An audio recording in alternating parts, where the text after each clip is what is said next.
पिछले क्लास में हम आवेश को जानने का प्रयास कर रहे थे कि आवेश कैसे उत्पन्न होता है। वहाँ पास हमने देखा था कि कांच की छड़ और एबोनाइट की छड़ को लेकर हम कितने प्रयोग वहाँ पास हम बार बार प्रयोग कर रहे थे और देख रहे थे कि वहाँ कौन कौन से आवेश उत्पन्न हो रहे हैं। पिछली क्लास में हमने प्रयोग के माध्यम से यह जाना कि जो पहला प्रयोग हमने किया था कांच की छड़, इस पर हम कांच लिए, कांच नंबर ए, इस पर भी पॉजिटिव चार्ज आया था। कांच नंबर बी, इस पर भी पॉजिटिव चार्ज था। दोनों आवेश में प्रतिकर्षण का गुण पाया गया। कौन सा गुण? प्रतिकर्षण का। दूसरा प्रयोग हमने जब एबोनाइट की छड़ पर किया तो कांच नंबर एबोनाइट की जो छड़ नंबर ए था उस पर ऋण आवेश और एबोनाइट की छड़ नंबर बी पर ऋण आवेश। दोनों आवेशों में प्रतिकर्षण पाया गया। हर एक पॉइंट को समझते चलना। तीसरा प्रयोग जब हमने किया उसमें हमने क्या किया, कांच और एबोनाइट, ठीक है, दो चीज लेते हैं, कांच और एबोनाइट। तो कांच की जब छड़ लेंगे तो ये वाला छड़ ले लेते हैं हम ए नंबर का, ठीक है, कांच की छड़ का ए नंबर हम ले लेते हैं, इसका पॉजिटिव चार्ज। एबोनाइट की छड़ हम ले लेते हैं, इसका भी ए नंबर ले लेते हैं, इसका भी ए नंबर लेते हैं, इसका निगेटिव चार्ज। तो जब दोनों छड़ को हम आपस में लेके जाते थे तो दोनों छड़ में क्या होता था, आकर्षण का गुण पाया गया, यानी कि दोनों छड़ आपस में चिपकने लग गए थे। तो दोनों छड़ में क्या हुआ, आकर्षण का गुण प्राप्त हुआ। आया समझ में? तो ये तीन चीजें हमने आपको पिछले क्लास में पढ़ाया था, बस मैं आपको मेमोराइज करा दिया। प्रयोगों का जो निष्कर्ष था ये निकल आया, और कि समान आवेशों में प्रतिकर्षण, ये दो समान आवेश वाले हैं, ये भी समान आवेश वाला है, और ये दो हैं विपरीत आवेश वाले, तो इनमें आकर्षण का गुण पाया गया। लेकिन अभी भी प्लस आवेश और माइनस आवेश का निर्धारण नहीं हुआ था, ठीक है। अभी यह बोला जा रहा था, मैं इसको हटा रहा हूं, जब ये प्रयोग हुए, जब प्रयोग हो गया तो यह कहा गया कि जो कांच की छड़ है, कांच की छड़ को कांचाभ आवेश कहा गया, ठीक है, और एबोनाइट की छड़ को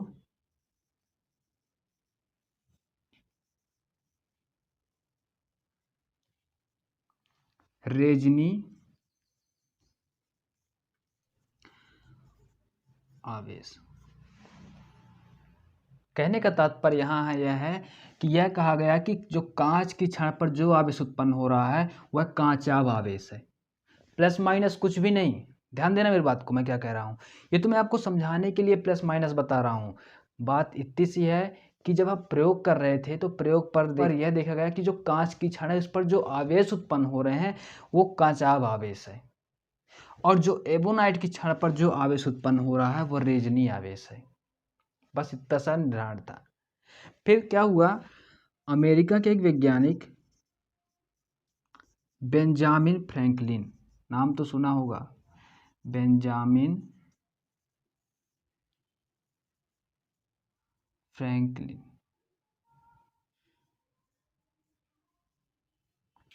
बेंजामिन फ्रैंकलिन ने, उन्होंने बताया कि जो कांच की छड़ को इन्होंने क्या कहा,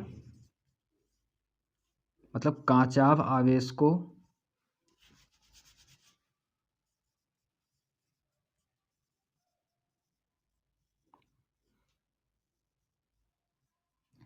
धनात्मक आवेश,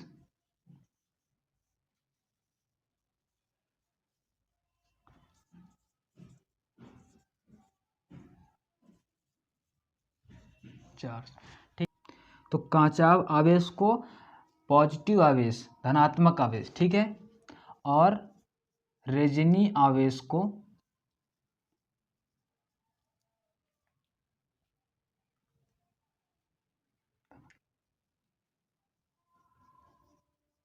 ऋणात्मक आवेश, ठीक है, निगेटिव चार्ज।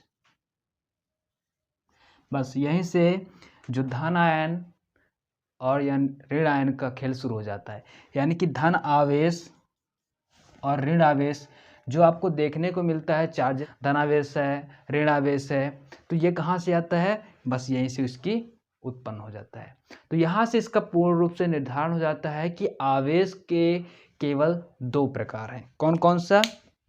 इस चीज़ का एक स्क्रीनशॉट ले, फिर मैं आपको बताता हूँ।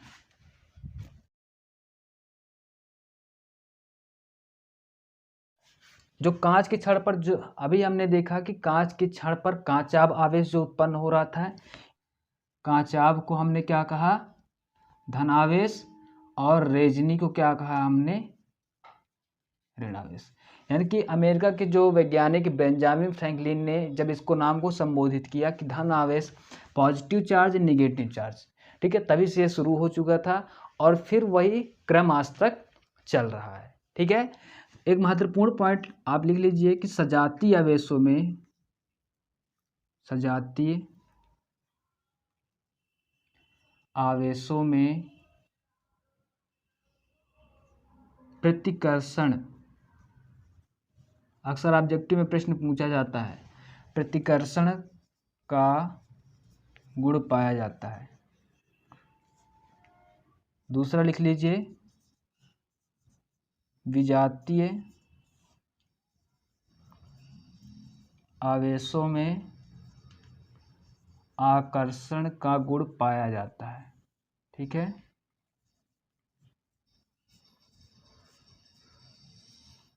पाया जाता है,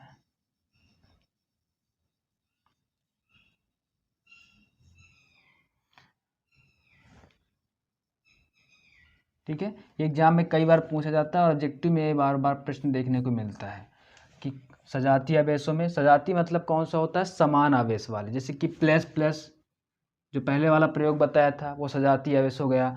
दूसरा प्रयोग माइनस माइनस था, वो भी सजातीय आवेश था, लेकिन प्लस माइनस जो थे वो कौन से था? विजातीय आवेश था, ठीक बात है। तो इस चीज़ को नोट डाउन कीजिए।